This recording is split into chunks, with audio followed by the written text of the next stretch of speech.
तो 2022 में उत्तर प्रदेश में चुनाव है और 6 महीने से भी कम का वक्त बचा है। तो बीजेपी यूपी विजय का ब्लूप्रिंट तैयार करने में लग गई है। कुछ हफ्तों से यूपी बीजेपी के अंदर लगातार सरगर्मियां तेज हो गई थी, बैठकों का दौर चल रहा था। आज खुद योगी आदित्यनाथ दिल्ली में लगातार सुबह से बैठकें कर रहे हैं।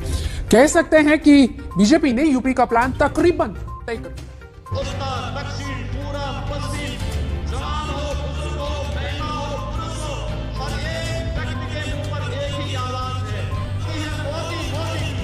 इस देश की 500 वर्षों की एक ऐसी समस्या जो अन्यों के लिए जटिल थी, कठिन थी, उस नामुमकिन को भी मुमकिन बना करके मुख्यमंत्री श्रीमान योगी आदित्यनाथ जी का हृदय से अभिनंदन करना चाहता हूं।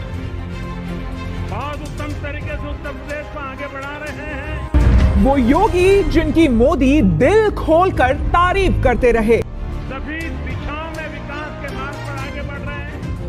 वो योगी जिन्हें मोदी ने यूपी जैसे बड़े और अहम राज्य की बागडोर दी। योगी जी की सरकार ने क्वालिटेटिव गुणात्मक और क्वांटिटेटिव संख्यात्मक दोनों ही तरीके से विस्तार दे।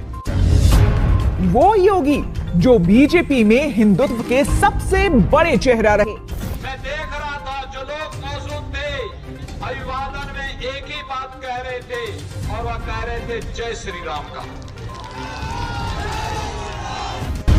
वो योगी जिनका बीजेपी के स्टार प्रचारकों में हमेशा नाम रहा। क्या अयोध्या में मंदिर के निर्माण का कार्य किस युद्ध स्तर पर प्रारंभ हुआ है? क्या ये कांग्रेस के रहते हुए हो सकता था क्या? वही योगी आज दिल्ली दरबार में हाजिर हुए। एक के बाद एक मुलाकात हुई। कल अमित शाह से मुलाकात हुई। तोहफे में योगी ने किताब भेंट की और किताब का शीर्षक एक शब्द सोशल मीडिया की सुर्खियां बन गया। वो शब्द है समाधान। तो क्या योगी के इस दिल्ली दौरे का एक सिरा किसी समाधान से जुड़ा है? क्या योगी आदित्यनाथ का सामना किसी संकट से है? पिछले 2 हफ्ते से लखनऊ में गजब की राजनीतिक सरगर्मियां हैं। धुआं कुछ यूं उठता रहा है कि आग की मौजूदगी का शक होता रहा।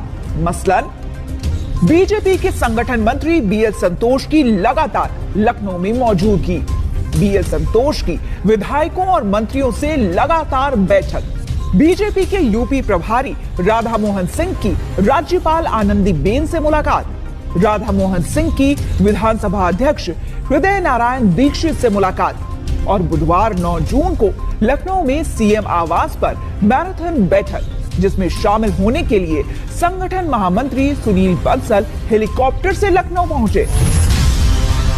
बुधवार की रात योगी आदित्यनाथ, यूपी बीजेपी अध्यक्ष स्वतंत्र देव सिंह और संगठन महामंत्री सुनील बंसल की कुछ और बड़े नेताओं के साथ बैठक हुई और फिर अगले ही दिन आनन फानन में योगी दिल्ली निकल गए। इसलिए ये सवाल उठ रहे हैं, क्या दिल्ली दरबार यूपी के तमाम सियासी कील पेच दुरुस्त करने की कवायद में जुट गया है? क्या चुनाव की दहलीज पर खड़े उत्तर प्रदेश के लिए कोई निर्णायक ब्लूप्रिंट तैयार हो रहा है?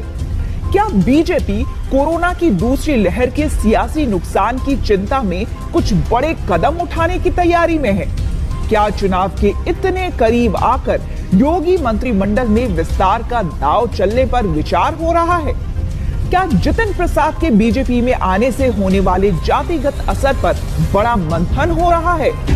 भूलना चाहिए कि बीजेपी की ओर से लगातार यही कहा जा रहा है कि यूपी का युद्ध तो योगी के मोर्चे पर ही लड़ा जाएगा। आदरणीय योगी जैसा कोई नेता मिलेगा? इतना परिश्रमी इस राज्य के अंदर कोई मुख्यमंत्री बना? एक मिनट, कोई मिला है? इतना परिश्रमी मुख्यमंत्री, सप्ताह में 7 दिन, दिन के 24 घंटे। दूसरी बात, उनके आने के बाद अपराध मुक्त हुआ राज्य, ईमानदारी में शासन चल रहा है। मतलब इसमें आपने देखा है, सपा बसपा को आपने देखा है अच्छी तरह। इस राज्य को लोग लूट लेते हैं भाई। ये चंद दिनों पहले की बात है। पिछले कुछ हफ्तों से बीजेपी में जो कुछ भी चल रहा था, अब वो निर्णायक दौर में पहुंच गया है। जितिन प्रसाद के मंत्री बनाए जाने की तैयारी हो चुकी है। कुछ और बड़े फैसले इंतजार में हैं।